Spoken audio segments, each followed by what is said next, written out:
सैयदना उमर फारूक, मेरे नबी पाक अलैहिस्सलाम ने फरमाया फरिश्ते 950 साल मेरे उमर की शान बयान करें तो खत्म नहीं हो सकती। इतना बड़ा शख्स उमर फारूक, इतना बड़ा आदमी।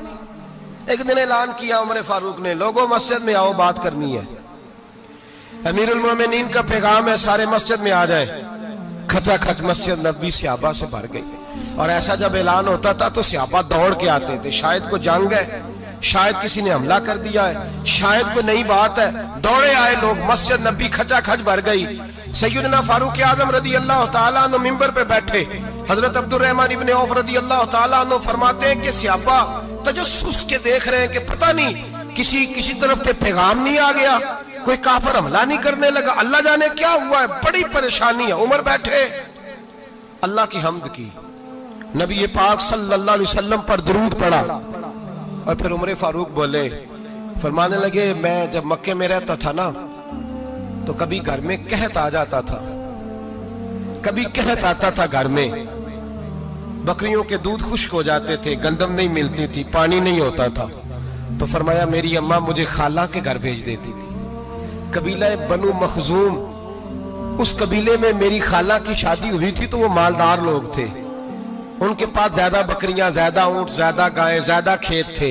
हजरत उमर फारूक फरमाने लगे, मैं उनके घर जाता तो मेरे खालू समझ जाते कि उमर को इसलिए भेजा गया है कि कहत आ गया है। फरमाते हैं वो मुझे सवेरे बकरियां चराने ले जाते, शाम तक मैं उनकी बकरियां चराता। अमीरुल मोमिनीन उमर, एक तरफ मसला यह है कि कैसर और किसरा की दीवारें हिल रही हैं उमर के नारों से, और इधर उमर मिंबर पे बैठ के खुतबे दे रहे। फरमाते हैं मैं बकरियां चराता, शाम तक खाला के घर जाके मजदूरी करता, और फरमाते हैं शाम होती तो एक मुट्ठी किशमिश मुझे देते वो। आप फरमाते हैं मैं बड़े कद वाला था, एक मुट्ठी किशमिश मिलती है, कभी एक मुट्ठी खजूरें, मैं शाम को खा के सो जाता।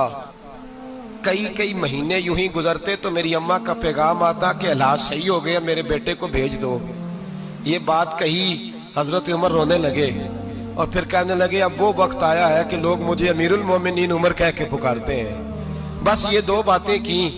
उमर ने कहा चलो जोहर का वक्त हो गया, अजान पढ़ो, उठो नमाज पढ़े, उठो।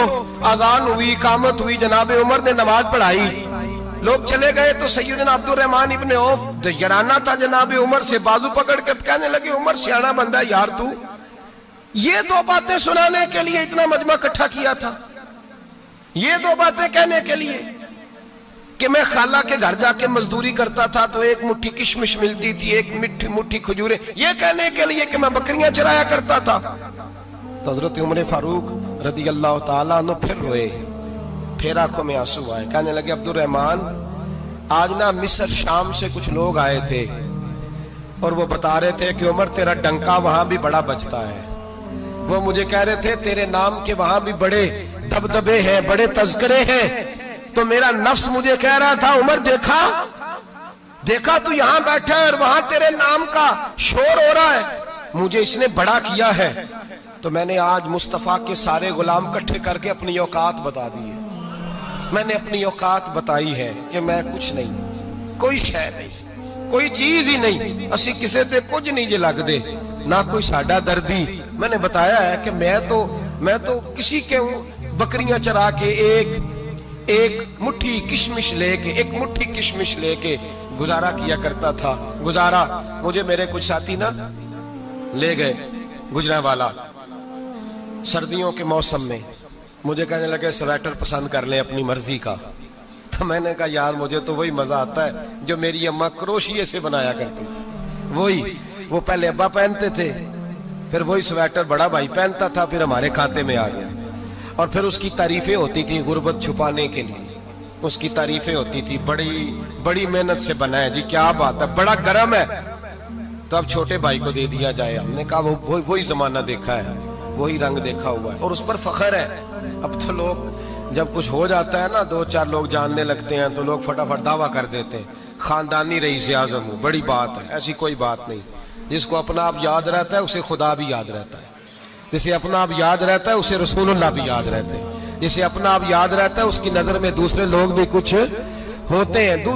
कुछ होते हैं, मैं उम्रे के लिए, हज के लिए जाता रहता हूँ, रब मुझे अपने फजल से बुला लेता है। तो मैं एयरपोर्ट से नीचे उतरा तो एक साहब मेरे जानने वाले थे, दौड़ के आए और मुझे कहने लगे क्या बात है, सुना है इस दफा आप सऊदी एयरलाइन से आए, सीधा मदीना शरीफ आए, क्या बात है आपकी। और मैंने कहा साहब छोड़ दें, मैं भी जब पहली दफा आया था तो मैं भी बड़ा घूर घूर के एयरपोर्ट देखता था, मैंने कभी देखा जो नहीं था, मैं बड़ा घूर घूर के देखता था, कोई ऐसी बात नहीं है, ये निजाम कुदरत है, बादशाह के फैसले हैं, वो जब चाहता है जिस तरह के चाहता है फैसले फरमा लेता है, तो ये उसके फैसलों की बात है। हम लोग ना जिस हैसियत पे होते हैं वहीं रह जाते हैं, पिछली बात भूल जाते हैं, इसलिए हम चाहते हैं जो भी हमें मिले झुक के मिले, जो भी आए, और ये मेरा आपका सबका मुश्तरका मामला है। मेरे नबी पाक सल्लल्लाहु ताला अलैहि वसल्लम ने सहाबा से पूछा तुम्हें बताऊं जन्नत के बादशाह कौन होंगे?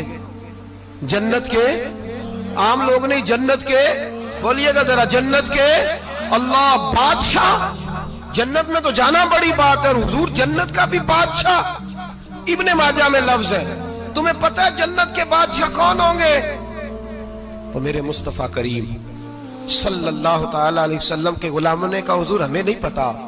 तो हुजूर ने फरमाया जन्नत के बादशाह वो लोग होंगे जिन्हें दुनिया में कोई भी नहीं जानता था, जिनके कपड़े सादे होते थे, जो गरीब लोग होते, जो सिफारिश करते थे तो उनकी कबूल कोई नहीं करता था, जो किसी के साथ जाते थे तो उनको मानता कोई नहीं था, वो जन्नत के बादशाह होंगे, बादशाह।